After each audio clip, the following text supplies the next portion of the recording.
Šių metų birželio 11-13 dienomis Nemuno deltos regioniniame parke Kintuose vyko seminaras apie pelkių atkūrimo metodus ir būdus.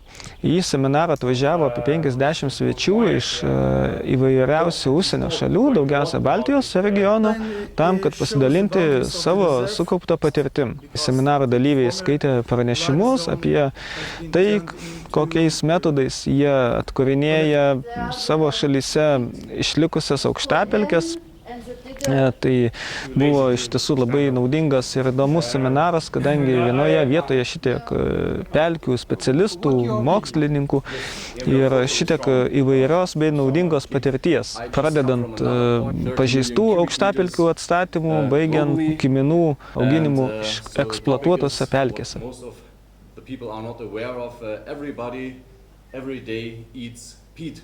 What we need to do to protect or to peat mining.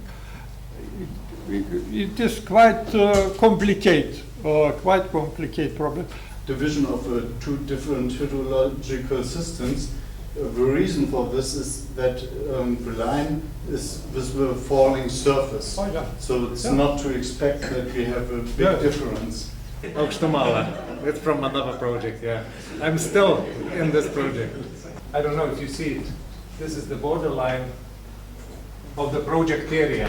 And for this area, we had to prepare these hydrotechnical solutions. Peat excavation area. So it's not good for the bog, but unfortunately, LIFE program doesn't support. So also, in behalf of Lithuania Peat Producers Association, we wish all the best for this project. So thank you and good luck, all of us. Thank you. And I would like to invite to tell some words Vaidas Padilonis. Ir jeigu šitos konferencijos idėjos, mintis sugeneruotos padės kuo geriau, sakysim, šitos pelkės atgaivinimui, hidrologinio režimo atstatymui, sėkmės, gerų idėjų, gerų darbų, gerų įspūdžių. He wishes good luck and good presentations and good impressions. Thank you.